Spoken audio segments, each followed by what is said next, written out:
have discussed about formation of partnership, that how partnership is formed. Partnership कैसे बनाई जाती है या कैसे क्रिएट की जाती है या फिर कैसे मेक की जाती है. How partnership is formed through the partnership is the formed through the contractual agreement. ठीक है, पार्टनरशिप जो है एक कॉन्ट्रेक्चुअल एग्रीमेंट होता है पार्टनर्स के दरमियान, अमंग द पार्टनर्स. दो पार्टनर्स होते हैं या दो से ज्यादा पार्टनर्स होते हैं, उनके दरमियान एक एग्रीमेंट होता है, कॉन्ट्रेक्चुअल एग्रीमेंट होता है. उसके मुताबिक जो है एक पार्टनरशिप जो है फ्रेम या पार्टनरशिप बनता है. कि एग्रीमेंट करते हैं कि हम मिलकर एक बिजनेस करेंगे एज ए पार्टनर, 50% लॉस में भी शरीक होंगे, 50% फायदे में, प्रॉफिट में. दिस एग्रीमेंट में बी ओरल और रिटन. पार्टनरशिप जो है ओरली जबानी मिल के हम बैठ कर के कहते हैं कि भाई आओ एक बिजनेस करते हैं, ये हो गया जबानी.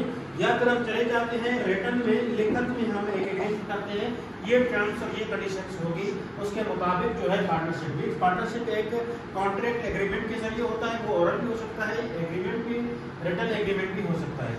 लेकिन कानून जो है प्रेफर करता है रिटर्न एग्रीमेंट को. ठीक है, आप लोगों ने रिटर्न एग्रीमेंट में क्या होता है, क्या फायदा है कि इसमें जो है डिस्प्यूट्स कम तो होते हैं और लॉ जो है आपको सिक्योरिटी प्रोवाइड करता है कि अगर कोई डिस्प्यूट पैदा होता है या कोई झगड़ा होता है, आपके पास लिखत होगी, वो उसकी बेस पर आप जाकर केस करेंगे. अगर कोई पार्टनर अपनी रिस्पॉन्सिबिलिटी पूरी नहीं करता, फुलफिल नहीं करता, it must fulfil a valid conditions. ठीक है, कॉन्ट्रैक्ट जो है वैलिड जो शराइत हैं, वैलिड कंडीशंस को क्या करें, फुलफिल करे, पूरा करे.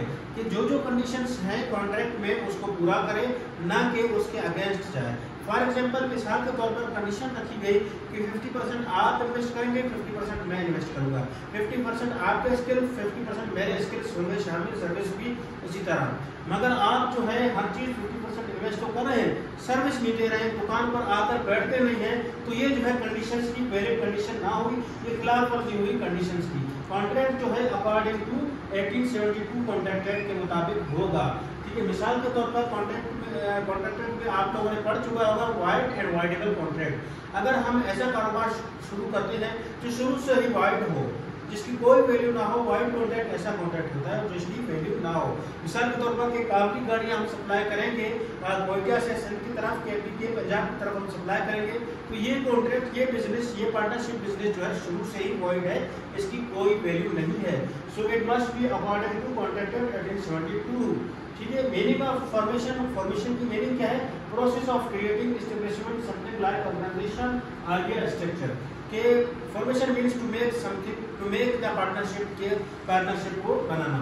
उसके बाद है डेफिनेशन ऑफ पार्टनरशिप. यहाँ पे थोड़ी सी कंडीशंस है कि फॉर्म बाय द 2 और मोर पर्संस, के पार्टनरशिप 2 या 2 से ज्यादा अशखास के दरमियान होता है.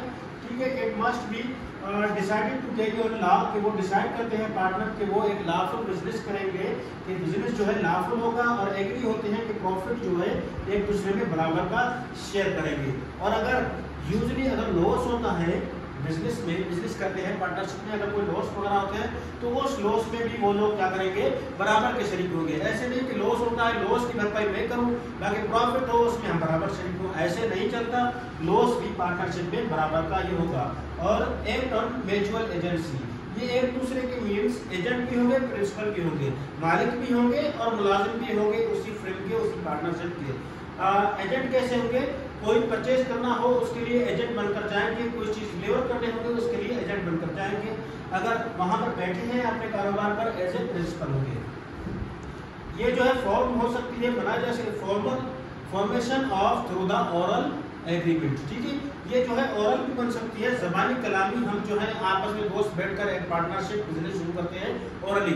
हम बैठे हैं किसी होटल पर, कहते हैं भाई आओ ये बिजनेस शुरू करते हैं, इसमें ये है, आप 50,000 दें, 50,000 मैं दूंगा, बाकी चीज मैं संभालूंगा. ये हो गया आपका ओरल पार्टनरशिप. ओरल भी शुरू हो सकता है, मगर कानून क्या प्रेफर करता है, ओरल में क्या नुकसान है, इट इज वैलिड. ओरल जो है वैलिड है कानून के मुताबिक, बट नॉट रिकमेंडेड, लेकिन रिकमेंडेड नहीं है. क्यों, due to lack of the evidence.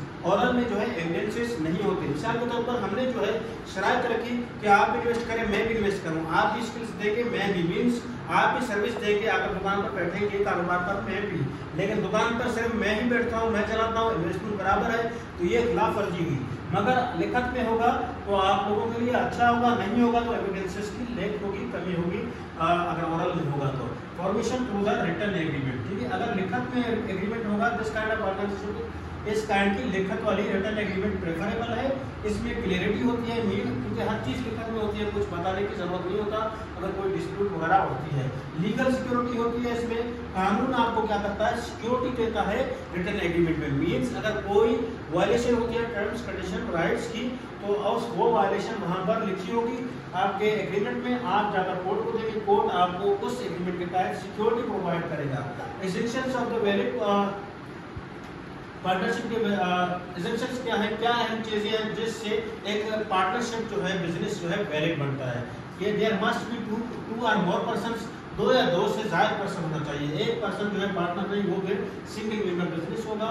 Minimum to partners होने चाहिए, कम से कम 2 पार्टनर हो जाए। अगर सिंपल बिजनेस होगा तो कम ज्यादा से ज्यादा 20 partner. Simple business means law firm खोलते हैं, कोई आप हॉस्पिटल खोलते हैं पार्टनरशिप की बेस पर, तो ज्यादा से ज्यादा 20 पार्टनर रखेंगे। अगर बैंकिंग का कारोबार शुरू करना चाहते हैं कि लोन वगैरह हम देंगे गरीबों को बैंकिंग वगैरह का, तो ज्यादा से ज्यादा आपके पार्टनर होंगे 20 और कम से कम 10 और कम से कम आपके होंगे 2 पार्टनर्स। ठीक है, लॉ बिजनेस जो है बैंकिंग का होगा। तो लॉफुल बिजनेस कौन सा होता है, lawful must not be illegal and not against the public policy. Lawful business means आप चर्च का कारोबार नहीं कर सकते, कामली गाड़ी सप्लाई नहीं कर सकते, ये इलीगल होगा। आप जो है ईरानी माल सप्लाई नहीं कर सकते, इलीगल होगा। जैसा कि ईरानी सप्लाई होता है पेट्रोल, ये भी इलीगल है, ये जो है पब्लिक पॉलिसीज के खिलाफ है। तो आपने जो है बिजनेस ऐसा करना है जो पाकिस्तान से परमिसिबल हो, लीगल हो। उसके बाद है इंटेंशन टू शेयर प्रॉफिट, के प्रॉफिट शेयर करने की इरादा रखते हो दोनों पार्टनर। ऐसे नहीं दूसरे के जहन में फ्रॉड हो, 2 नंबरी हो, ये से पार्टनरशिप नहीं चलेगी। म्यूचुअल एजेंसी होनी चाहिए, मीन एवरी पार्टनर और पर्सन इज एजेंट। हर शख्स जो है पार्टनर जो है एजेंट भी है, प्रिंसिपल भी है, मालिक भी है और उसका सर्वेंट भी है। Partnership arises by the contract. Partnership हमेशा कॉन्ट्रैक्ट के जरिए होता है, ना कि इसके जरिए स्टेटस के जरिए, ना ही ऑपरेशन ऑफ लॉ के जरिए। मींस अगर किसी का बाप जो है किसी का पार्टनर था, he was the partner of the any business, और वो उस चीज को इनहेरिट नहीं कर सकता कि मेरा बाप आपके साथ पार्टनर था, मैं भी पार्टनर हूँ। नहीं, वो चाहे तो पार्टनर रख सकता है, नहीं तो नहीं। पार्टनरशिप हमेशा कॉन्ट्रैक्ट के जरिए होती है, कॉन्ट्रैक्चुअल होती है, हमेशा कॉन्ट्रैक्ट के जरिए होती है। ठीक है, कॉन्ट्रैक्चुअल पार्टनरशिप होना चाहिए। इंपॉर्टेंट पॉइंट्स है, केयर अगर आप डील करते हैं पार्टनरशिप एग्रीमेंट की, आप एग्रीमेंट करते हैं, डील करते हैं, तो इंपॉर्टेंट पॉइंट्स है क्लियर एग्रीमेंट होना चाहिए, मिसाल रूल्स रेगुलेशंस टर्म्स कंडीशन जो क्लियर होनी चाहिए। रिटन डीड होनी चाहिए, means avoid the disputes and court cases. Return होगा तो आपको डिस्प्यूट्स भी कम होंगे और कोर्ट केसेस भी कम होंगे। कैपिटल कंडीशंस होनी चाहिए, कैपिटल जो है कंट्रीब्यूशन होनी चाहिए, कंट्रीब्यूशन कैपिटल होनी चाहिए। मनी की फॉर्म में आपकी कंट्रीब्यूशन हो सकती है कि भाई मैं पैसे इन्वेस्टमेंट करूंगा, स्किल्स के आप पैसे डालें कारोबार में, मैं मिस्त्री हूँ, मैं एक गैराज खोलूंगा, बाकी बचत जो भी होगी उसमें हम 50-50 होंगे। सर्विस देनी चाहिए कि मैं जो हूँ, आप होटल खोलें, आप इन्वेस्ट करें, मैं खुद उसमें वेटर भी बनूंगा, चाय भी बनाऊंगा, कैंटीन वगैरह खोलें, तो आप सर्विस प्रोवाइड कर रहे हैं, लेकिन बचत में हम लोग 50-50 होंगे। उसके बाद है एक सवाल अराइज होता है सबके जहनों में, रजिस्ट्रेशन ऑफ पार्टनरशिप कंपलसरी और not. Registration of the partnership जो है कंपलसरी है कि नहीं, ये जो है ऑप्शनल है कानून के मुताबिक। Registration of the partnership is optional not compulsory, it is optional not compulsory, क्योंकि ज़्यादातर हमारे पार्टनरशिप जो है ऐसे ही होते हैं, रजिस्टर्ड नहीं होते। मगर प्रेफर यहाँ पर कौन सा होता है, रिटर्न जो है रजिस्टर्ड जो है प्रेफरेबल है, वो सही है। बेनिफिट्स क्या है, जो अगर रिटर्न होगा रजिस्टर्ड होगा उसके बेनिफिट है। Right to sue third party को आप सूट कर सकते हैं। अगर आप किसी से कोई चीज़ परचेज करते हैं, वो टाइम पर नहीं देता, तो आप थर्ड पार्टी को के ऊपर केस कर सकते हैं। उसके बाद right to enforce contractual rights, जो कॉन्ट्रैक्ट आपने पहले बनाते वक्त रजिस्टर करते वक्त जो कॉन्ट्रैक्ट एक्चुअल पार्टीज के दरमियान हुआ था, एग्रीमेंट हुआ था, उसमें जो कंडीशंस की वायलेशन होती है, तो आप उसमें जो है केस कर सकते हैं। राइट टू इन्फोर्स करवा सकते हैं अपने हकूक जो है, किसको कॉन्ट्रैक्ट के मुताबिक शुरू में किया था। अगर आपने कॉन्ट्रैक्ट वगैरह नहीं किया, रजिस्टर नहीं करवाया, तो आपको साबित करना पड़ेगा कि ये हमारा वायदा हुआ था पार्टनरशिप खोलते वक्त। शुक्रिया, थैंक यू, अल्लाह हाफिज़।